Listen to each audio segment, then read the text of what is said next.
the first thing we need to decide when we're talking about reverb is what kind of reverb do we want. On this Allen and Heath Avantis console, we have multiple options. A lot of these parameters are applicable across all consoles and all outboard gear. So the first thing I want to talk about is type. It could be plate, it could be a hall reverb, it could be an arena reverb, a chamber, and all of those represent the size of space that emulation is doing in reverb times. Of course, a room is a very small space, short reflection times and things like that. A cathedral is the complete opposite. Big, echoey chamber, lots of space, lots of long reflections and long reverb time. What do I mean when I say reverb time? Well, let's look at some of the parameters that we're actually seeing on our console. The first one I see here is the pre-delay. And the pre-delay is the time that it takes from the original signal to the first reflection to come back into the mix.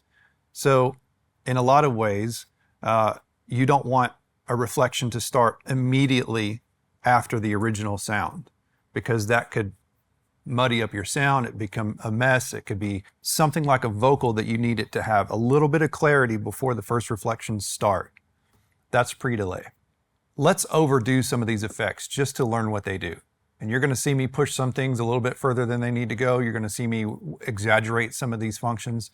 As you work along with me or as you work on your own, always overdo it and find a sweet spot. Learn what that effect does, learn what that parameter does, and then you can apply it better in your mix later. So right now we're looking at snare. Snare, first of all, let's hear what snare sounds like dry with no reverb at all.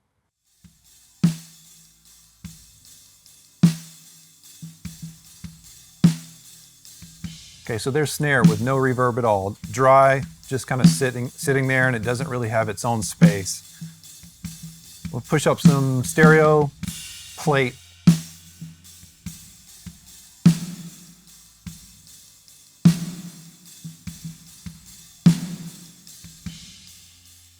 So with snare, we want to create a space between the first hit of the snare and the first reflection of the reverberation.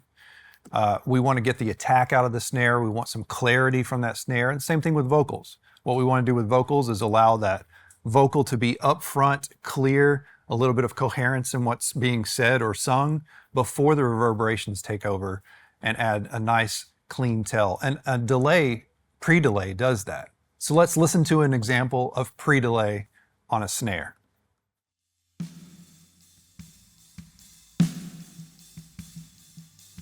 And like I mentioned, we're just going to overdo it just to see what the effect is actually going to do. So I'm going to push that snare reverb up quite a bit. And we're going to go to 0 on the pre-delay.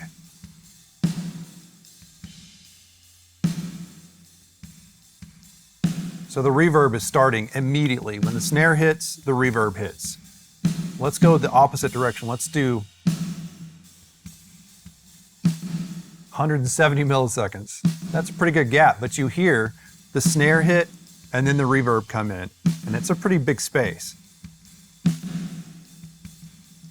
Then we slowly start to roll it back.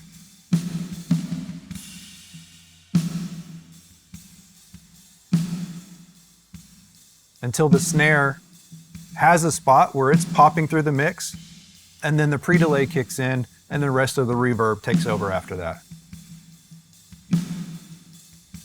Again, really extreme.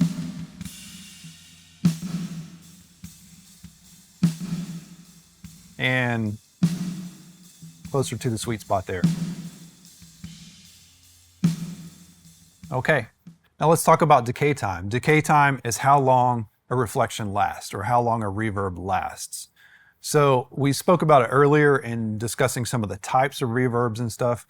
A room decay time is automatically going to be quite lower. Cathedral is going to be very, very extreme, very, very long. And you need to choose which one works best for your input. In this case, we have a pretty average decay time of about 1.54 seconds on here. And we're going to listen to what that sounds like on this snare. And we're going to go overboard like we talked about and just hear what the long effects are and what the short effects are.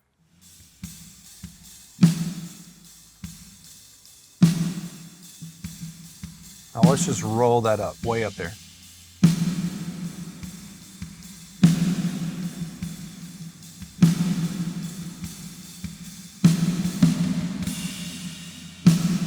All right, let's roll it way down.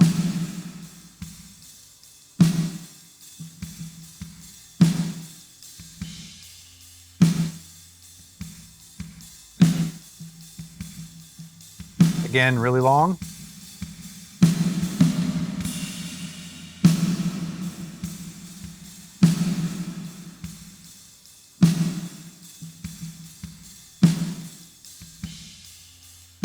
One of the things I like to say is reverb time, decay time covers a multitude of sins. So if you've got singers that are holding out a long note that may get weak at the end, or you have some little ghost notes that aren't quite hitting right on a snare, things like that, your decay time is going to cover that up, and it's just going to make things sort of stick together a little bit better than maybe little moments of imperfection sticking out. Same thing, acoustic guitar, little things like that. Reverb time, decay time is really going to help cover up a lot of those kind of things. One simple but common parameter that we want to talk about is wet versus dry. Wet is the amount of effect that I'm putting into a channel, or that I'm putting into the mix of a channel. And dry is the channel all by itself. There's no effect at all. There's no reverb on that channel at all. So in the current iteration I have here, I have the snare top and bottom going to an aux and then returning to a channel. So the most simple explanation is snare, top, dry. So when I add this reverb into it, I'm adding wetness. I'm making that snare wet with reverb. Now there's another way to do this, and that is to insert the effect on the channel itself. So if we come over here and insert this effect, we can see now we have a dry and wet function on this effect. And you hear 100% of the dry snare alone. If I go and start adding the wet,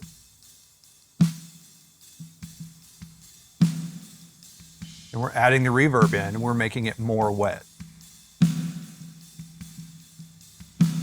Now what happens if I take the dry all the way down?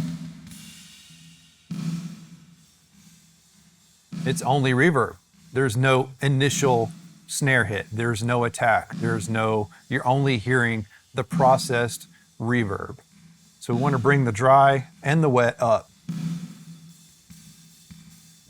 to a good number or a good percentage where they work well together.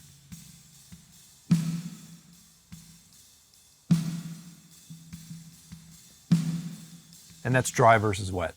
So on your reverb units, I'm sure there are a number of other parameters that we haven't addressed here. These are very basic and very common across all reverb units. What I want to encourage you to do is open yours, play with it, push it past its limit, way overdo some of these parameters, and learn what they do. Learn what LF cut and HF cut may do on yours, if you do have it, if you don't have it, what slope will do.